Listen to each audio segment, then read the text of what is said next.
ఇక డీటెయిల్స్ చూస్తే phone tapping కేసులో మాజీ మంత్రి హరీష్ రావును విచారించేందుకు అనుమతించాలని తెలంగాణ ప్రభుత్వం ఇటీవల సుప్రీంకోర్టులో పిటిషన్ దాఖలు చేసిన విషయం తెలిసిందే. ఈ మేరకు ఇవాళ ఆ పిటిషన్పై justice BV Nagarathna, justice Ujjal భూయన్లతో కూడిన ధర్మాసనం విచారణ చేపట్టింది. ఇరుపక్షాల వాదనలు విన్న కోర్టు తెలంగాణ హైకోర్టు ఇచ్చిన ఉత్తర్వుల్లో తాము ఎలాంటి జోక్యం చేసుకోలేమని తేల్చెప్పింది. అనంతరం తెలంగాణ ప్రభుత్వం దాఖలు చేసిన స్పెషల్ లీవ్ పిటిషన్ కూడా కొట్టివేస్తున్నట్టు ధర్మాసనం వెల్లడించింది. కోర్టు తాజా తీర్పుతో ఫోన్ ట్యాపింగ్ కేసులో హరీష్ రావుకు భారీ ఊరట లభించినట్లయింది.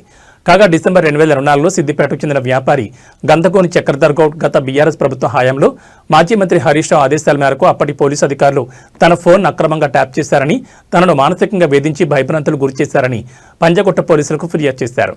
దీంతో హరీష్ రావుపై ఎఫ్ఐఆర్ నమోదైన విషయం తెలిసిందే. అయితే తనపై నమోదైన కేసును కొట్టివేయాలని ఆయన తెలంగాణ హైకోర్టును ఆశ్రయించారు.